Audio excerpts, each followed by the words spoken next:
What is good, YouTube? We coming to you with another video about the Chicago Bulls, what to expect going into the next season.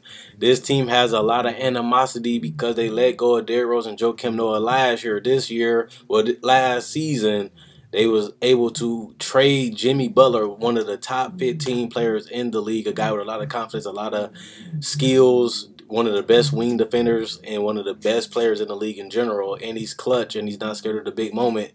But the thing about it is they had to move on to themselves. That's what they believed. Obviously, we all thought different because he had 2 more years left on his deal and he wasn't even 30. And that was the crazy part. And then they only got 3 players back, and that's what I want to talk about. Can this team make the playoffs in a weak Eastern Conference? People was surprised a little bit that they made it last year with just Rondo, Butler, and Wade, and they made it. They barely did. They was able to take the Celtics to 6, winning the first 2 games. Then Rondo got injured, and Rondo improved his game and continued to change and morph his game.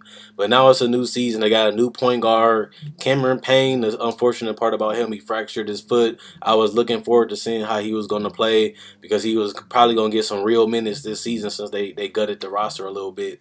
And now that he fractured his foot, he's going to come in later in the season, and then he got to get back into condition, then he got to get back into game form, and by then the season probably be fucking over because he might not even make the playoffs. But you still got Chris Dunn, a guy that we have a lot of potential last year. A lot of the GMs had voted that Chris Dunn was going to be the most NBA ready point guard, well, player in general. They thought he was going to win Rookie of the Year. Obviously, he had a chance to shine, but he flopped because Ricky Rubio got injured and he started and he ended up not really doing what we thought he would do. He did a decent in summer league, but he didn't really play that many games. He was torching people. He was cooking people. He was feasting on people. He was getting to the paint, shooting a jump shot, shooting in the pick and roll, shooting a step back threes. He was just showing out in summer league. And then when the season started, we didn't get that. And one reason why I think that was because he didn't really get enough consistent minutes.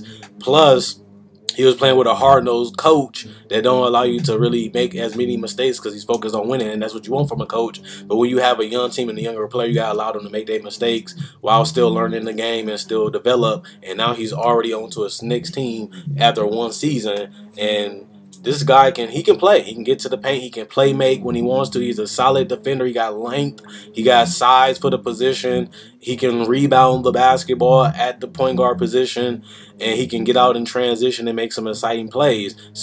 Kind of like Derrick Rose, just with a better jump shot and more consistent. But we have to see. Derrick Rose obviously was better than him now, but we have to see what he can do, and now they can unleash him because now that Cameron Payne injury and Rondo is gone, more minutes is going to fall on Chris Dunn. It's going to be time for him to step up and prove that he can play. And I know he can play because we've seen it in college, we've seen it in summer league, now we had to see it in the NBA.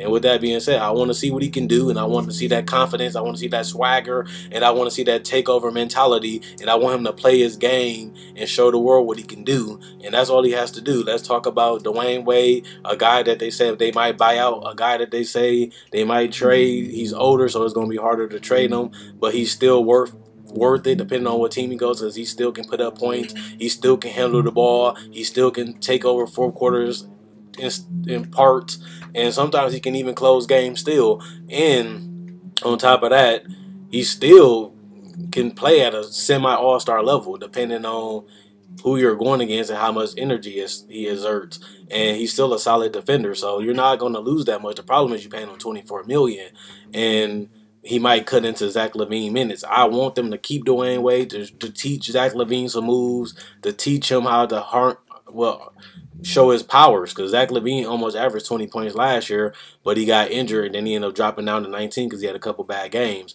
He's a guy that can shoot the 3. He can create his own shot. He's not scared to take big shots in big moments. He can close games because of his ball handling, his ability, and his ability to always get to the basket. He's quicker and athletic than everybody.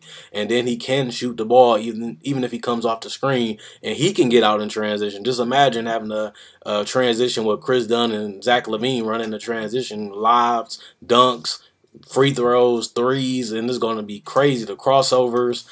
That would be crazy to seeing them on the fast break trying to get to the paint and finish. That would be exciting. Just just to watch, and they're young, and they're gonna be together probably for a while if they both do pan out. Let's talk about the mystery guy that nobody really knows and haven't really seen until the Euro basketball happened this year, which is Lauri Markkanen. The guy has been showing out, even though it's a couple games, and the thing about it is when he plays in the NBA, he's going to have to be able to adjust. We've seen the same thing with Porzingis. We like, hey, we don't really know about this guy.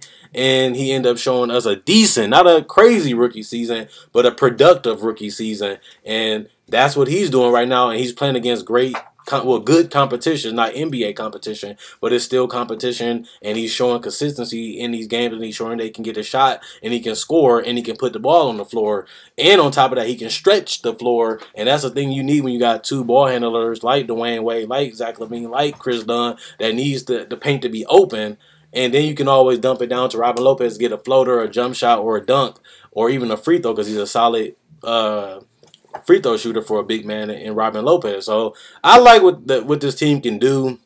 I like the talent that they have. I like their youth. I'm a fan of Chris Dunn. I'm a fan of Zach. I'm a fan of Lauri right now, and we got to see if he can come in this NBA and produce. Mirotic, like I said, they might play Lauri sometimes at the 5 and let Mirotic be the stretch 4, so you have a spaced out offense, and you got the ball handlers and ability to get to the rim damn near every time, kind of like Cleveland.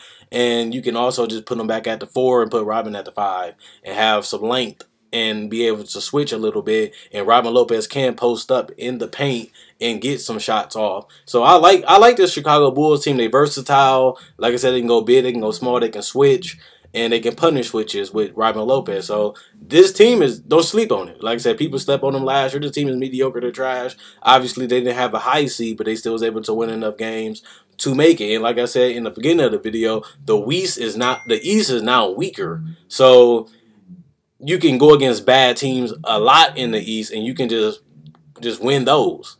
You're going to see them over 30 times. And if you can win at least 65% of those games and win against some weak West teams and beat some contenders every once in a while, you can win 41, 43 games, and that might be good enough to win in the East.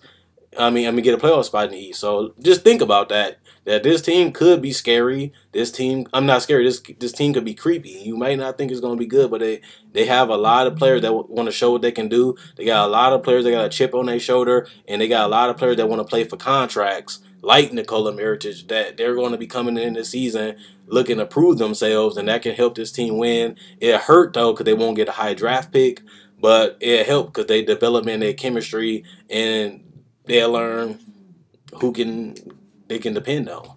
And that's important to do when you're in the NBA. So let me know what you guys think. Check out my website, NozzlePlayground.com. The link will be in the comment section and in the description. Check out my Facebook page at NozzlePlayground.com. The link will be in the comment section and in the description. Click the link and then send it to the Facebook page. All I'm asking you to do is like the Facebook page. And when you do that, you show support. And that's all I'm asking for. I don't ask for cash. So with that being said, Quinn Wade Basketball Nozzle signing out. And let me know what you guys think in the comment section below. And let me know what you guys think about the Chicago Bulls.